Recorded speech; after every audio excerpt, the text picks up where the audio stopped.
Hello guys, இன்றைக்கி TNPSC group 4 2024 நம்ம general ஸ்டடீஸ்லேருந்து ஒரு கொஸ்டின் பார்க்கலாம்.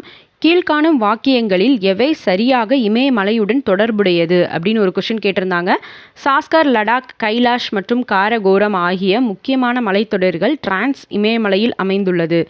சிறிய இமயமலை மற்றும் சிவாலி குன்றுகளை ஒப்பிடும்போது இப்பகுதி குறைவான மழையை பெறுகின்றது. வெளி இமயமலை மிகவும் தொடர்ச்சியான மலைத்தொடராக அமைந்துள்ளது. ஸோ இதில் கரெக்டான சென்டென்ஸ் எது அப்படின்றதான் கொஸ்டின் நமக்கு. ஸோ இதில் கரெக்டான ஆன்சர் என்ன? ஆப்ஷன் பி 1 மற்றும் 2. அதாவது சாஸ்கர், லடாக், கைலாஷ் மற்றும் காரகோரம் ஆகிய முக்கியமான மலைத்தொடர்கள் டிரான்ஸ் இமயமலையில் அமைந்துள்ளது. இது கரெக்டு தான். சிறிய இமயமலை மற்றும் சிவாலி குன்றுகளை ஒப்பிடும்போது இப்பகுதி குறைவான மழையை பெறுகின்றது. ஸோ இந்த ரெண்டுமே கரெக்டு தான். சரிங்களா? தேர்ட் ஒன், வெளி இமயமலை மிகவும் தொடர்ச்சியான மலைத்தொடராக அமைந்துள்ளது அப்படிங்கிறது தப்பு. சரிங்களா? ஸோ நோட் பண்ணிக்கோங்க, ஷஃபில் பண்ணி கொஸ்டின் ஆகும் கேட்கலாம். சரிங்களா? இம்பார்ட்டன்ட். தேங்க்யூ.